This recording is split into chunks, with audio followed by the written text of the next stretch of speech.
এই সময়ৰ ভিত্তি বৰ্তমান বিটিআৰ ইয়াত যিখিনি পৰিৱেশ এই পৰিৱেশটো সম্পূৰ্ণ পৃথক ময়ো এই যে সক্ৰিয় ৰাজনীতি বা পাৰ্লিমেণ্টাৰী যি গণতন্ত্ৰ ডেমক্ৰেচি ইয়াত অংশগ্ৰহণ কৰাৰ আগত ময়ো বহুত দীৰ্ঘদিনীয়া ময়ো নিখিল বড়ো ছাত্ৰ সন্থাত কাম কৰিছিলোঁ আৰু এইখিনি সময়তো মই বাগানশালী বড়োপা হাউচত মানে তাত মানে বাস কৰিছিলোঁ আৰু ইয়াৰ পৰা আমি কাম কৰিছিলোঁ নিখিল বড়ো ছাত্ৰ সন্থাৰ কাম তেতিয়া দেখিছিলোঁ যে এই যি এটা অঞ্চল এই আমাৰ সমগ্ৰ বিটিএডি সময়ৰ বিটিএডি সমগ্ৰ বিটিএডি অঞ্চল এটা অশান্তময় এটা অঞ্চল আছিল আৰু যদি আমি ক'বলৈ যাওঁ 2005 চন 2003 চনত BTC একৰ্ডৰ 2005 চনত মানে গোটাই মানে যিখিনি মানে গ্ৰুপ NDB সিজফায়াৰ কৰিলে কিন্তু পৰৱৰ্তী সময়তো ইয়াত মানে আমি দেখিবলৈ পালোঁ যে ইয়াত হত্যা ইয়াত হিংসা ইয়াত ধন দাবী এইবিলাক হৈ আছিল আৰু 2020 চনৰ যিটো মানে বিটিআৰ চুক্তি আৰু প্ৰমোদ বড়ো মহোদয় বিটিআৰ চিফ হোৱাৰ পিছত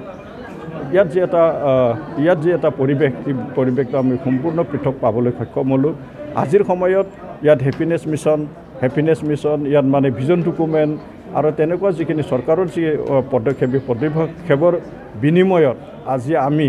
ইয়াত শান্তি পাবলৈ সক্ষম হৈছোঁ আমি আজি শান্তি পোৱাৰ লগে লগে ইয়াত যিখিনি উন্নয়ন ইয়াত আন্তঃগাঁথনি উন্নয়নৰ লগতে যিখিনি মানে মানৱ সম্পদ উন্নয়ন আমি দেখিছোঁ যে 2023 চনৰ চিৰাং মেট্ৰিকত মানে টপ মানে 33টা জিলাৰ ভিতৰত মেট্ৰিকত টপ পাবলৈ সক্ষম হৈছে 2024 চনত ই অব্যাহত আছে আৰু 2025 চনত আমি বাক্সা জিলাক দেখা পালোঁ যে ইয়াত মানে যিটো মানে কলা বিভাগ এই কলা বিভাগক বাক্সা জিলা সমগ্ৰ অসমত টপত থাকিবলৈ মানে আমি টপ ৰিজাল্ট পাবলৈ সক্ষম হৈছোঁ কিন্তু একেটা অফিচাৰে হয় এইখিনি মানে ব্যুৰক্ৰেটে হয় কিন্তু ইয়াত যিখিনি মানে পলিটিকেল যিখিনি লিডাৰ এই পলিটিকেল লিডাৰখিনি কিন্তু বেলেগ হয় আৰু ইয়াৰ কাৰণে আমি পৰিৱৰ্তনটো পাবলৈ সক্ষম হৈছোঁ 26টা জনগোষ্ঠী আমাৰ ইয়াত আছে কিন্তু দেখিলোঁ এই 26টা জনগোষ্ঠীৰ ভিতৰত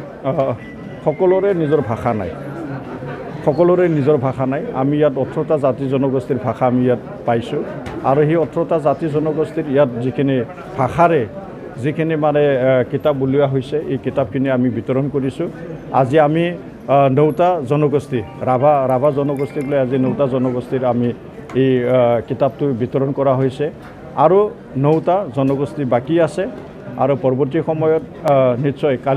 আজি আৰু কালিৰ ভিতৰত এই গোটাই জনগোষ্ঠীৰ যিখিনি তেওঁলোকক আমি আমন্ত্ৰণ কৰিছোঁ তেওঁলোকৰ লগত আমি কথা পাতিছোঁ মত বিনিময় কৰিছোঁ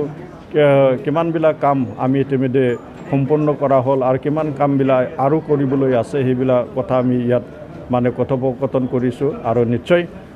পৰৱৰ্তী সময়ত বাকী থকা কামবিলাক মানে সম্পূৰ্ণ কৰাৰ যি এটা সিদ্ধান্ত এই সিদ্ধান্ত নিশ্চয় লোৱা হৈছে ইতিমধ্যে এই জনগোষ্ঠীসমূহৰ যিটো এথিঅগ্ৰাফি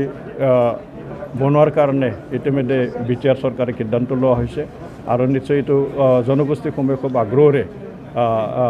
অংশগ্ৰহণ কৰাৰ কাৰণে তেখেতসকলে সিদ্ধান্ত দিছে আৰু নিশ্চয় এথিঅগ্ৰাফি যিটো লিখা এইটো নিশ্চয় আমি সফলতাৰে বা বাকী কামখিনি যেনেকৈ সফলতাৰে সমাপ্ত কৰিছে আমি এইটো সমাপ্ত কৰিব পাৰিম পোনপ্ৰথমে মই ৰাভা জনগোষ্ঠী হৈ আমাৰ বিটিআৰ চৰকাৰক ধন্যবাদ যাচিছোঁ কাৰণ আজি তেখেতসকলে এটা উদ্যোগ লৈছে যে বিভিন্ন জাতি জনগোষ্ঠীৰ লগত এটা ইণ্টাৰেকশ্যন প্ৰগ্ৰাম আৰু এই ইণ্টাৰেকশ্যন প্ৰগ্ৰামত আমাক যথেষ্ট তেখেতসকলে ইনভাইটেশ্যন দিছে আৰু আমি আজি উপস্থিত হ'লোঁ তো তেতিয়া তাত আমাক যথেষ্ট ক'বলৈ কাৰণে সুযোগ দিছে আৰু আমি আছে ৰাভা আমাৰ পৰা আমি যিটো ক'ব লগা আছে আমি ক'লোঁ বিটিআৰত এতিয়া নতুন যিটো চৰকাৰ হৈছে 4 বছৰ হ'ল ইয়াত আমাৰ কিছু কথা মানে ক'ব লগা আছিল সেইখিনি কথা আমি নিজৰ ব্যক্ত কৰিলোঁ আমাৰ আগতে পৰা আমি কোৱা আছিলোঁ যে বিটিআৰ টকাত ৰাভা জনগোষ্ঠীয়ে আমাৰ বড়ো বিগ ব্ৰাদাৰ যিটো আমি মানি লওঁ তেখেতসকল যেনেকুৱা আগুৱাই গৈ আছে আমিও তেনেকুৱা আগুৱাই যাব লাগে আৰু সেই দিশত আমি কৈছোঁ যে বিটিআৰত আমাৰ ৰাভাসকলৰ কাৰণে এটা ডিচিশ্যন মেকাৰ এটা পাৰ্টিচিপেট কৰাৰ কাৰণে এটা সুযোগ দিব লাগে আৰু সেইকাৰণে আমি কৈছোঁ যে অহা টকাৰ সময়ত যে আমাক অকল MCLA নহয় নমিনেটেড নহয় যেতিয়া আমি ৰাভা হিচাপে কোনো জাগাৰ পৰা আমি ঠাইৰ পৰা সমষ্টিৰ পৰা আমি জিকাই আহিব নোৱাৰোঁ সেইকাৰণে আমাক এজন নমিনেটেড দি পেলাই তেখেতকে মানে EM হিচাপত আমাক দিব লাগে বুলি আমি কৈছোঁ তাৰ লগতে আমি কৈছোঁ যে পৰৱৰ্তী সময়তো তেনেকুৱাই আমাৰ ৰাভাসকলৰ বিভিন্ন ইকনমিকেলি ইম্প্ৰুভ কৰাৰ কাৰণে যে আমাৰ ল'ৰা ছোৱালীবিলাকৰ চাকৰিৰ কাৰণে আমাক CSB মেম্বাৰ লাগে বুলি চেণ্ট্ৰেল চিলেকশ্যন বৰ্ডত তো সেইটোকে আমি মানে ৰিকুৱেষ্ট কৰিছোঁ যে যোৱা বহুত বছৰ ধৰি আমি যিটো পোৱা নাই গতিকে এই বছৰ পোৱা নাই যদিও অহা 5 বছৰ যদি আমাৰ আকৌ চৰকাৰ যদি গঠন কৰে তেতিয়াহ'লে আমাক এইটো প্ৰাধান্য দিব লাগে বুলি আমি সেইটোকে অনুৰোধ কৰিলোঁ লগতে আমাৰ ভাষাৰ ক্ষেত্ৰত আমি সেইটোকে ক'লোঁ যে আমাৰ ৰাভাৰ ভিতৰত 3টা ডাইলেক্ট আছে কছা ডাইলেক্ট ৰংদানী ডাইলেক্ট আৰু মাইতৰি ডাইলেক্ট তাৰ ভিতৰত আমাৰ ৰংদানী ডাইলেক্টটো যিটো গোৱালপাৰাত হয় আৰু BTRত অকল কছা ডাইলেক্টটোৱে মানে আমি ইউজ কৰোঁ গতিকে BTRত ৰাভা ডাইলেক্টটো আমাৰ কছা ডাইলেক্টটো হ'ব লাগে আৰু যিটো আমাৰ ৰাভা মিডিয়াম যিটো ইন্ট্ৰডিউচ কৰিবলৈ গৈ আছে LP লেভেলত তাত মানে আমাৰ যিটো ডাইলেক্ট হ'ব লাগে সেইটো কছা ডাইলেক্টটো হ'ব লাগে তাত মানে আমাৰ BTR চৰকাৰে যথেষ্ট সহায় দিব লাগিব কৈছোঁ তাৰ লগতে যিটো পাঠ্যপুথি মানে প্ৰিণ্ট কৰিব লাগে সেইটো মানে আমাৰ BTR চৰকাৰে মানে পাব্লিছ কৰাৰ কাৰণে হাতত ল'ব লাগিব সেইটো আমি কৈছোঁ লগতে আমাৰ যেটো কালচাৰ আমাৰ বিভিন্ন কালচাৰ আছে যেনিবা আমাৰ ধৰি লওক আমাৰ এটা সোশ্যাল কালচাৰ আছে বুলি কয় গাং ৰাজা ফেষ্টিভেল সেইটো যেটো আমি ভিজন ডকুমেণ্টে উল্লেখ কৰা হৈছে যে প্ৰত্যেক বছৰতে আমাৰ গাঁৱত এটা গাং ৰাজাটো আমি ফেষ্টিভেলটো মানো গতিকে সেই বছৰতে আমি সকলো BTRতে এটা গাং ৰাজা ফেষ্টিভেলটো আমি মানে ডিক্লেয়াৰ কৰিবলৈ কৈছিলোঁ ৰিকুৱেষ্ট কৰিছিলোঁ আৰু সেইমতে আমাৰ মাননীয় চিফ শ্ৰীযুত প্ৰমোদ বড়ো ডাঙৰীয়াই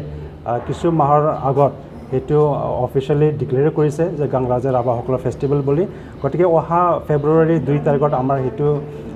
অনুষ্ঠিত হয় গতিকে তাত নিশ্চয় আমাৰ চৰকাৰে আমাৰ সহায় যোগদান কৰিব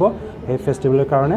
আৰু লগতে আমাৰ বিভিন্ন যেটো আইডেন্টিটি ক্ৰাইচিছ সেই আইডেন্টিটি ক্ৰাইচিছবিলাক আমি কেনেকৈ মানে আগুৱাই লৈ যাব পাৰোঁ আমাৰ বড়ো বিগ ব্ৰাদাৰ্ছ সকলৰ নিচিনা সেইটোকে আমি আমাৰ চৰকাৰৰ পৰা আমি নিশ্চয় আমি সহায় বিচাৰিছোঁ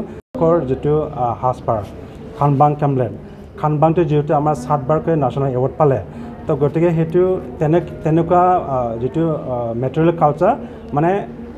GI টেগ পাব লাগে আৰু সেই GI টেগ পোৱাৰ কাৰণে আমি চৰকাৰক যথেষ্ট আমি ৰিকুৱেষ্ট কৰিলোঁ যে আপোনালোক তেখেতসকলে আমাক সহায় কৰিব লাগে বুলি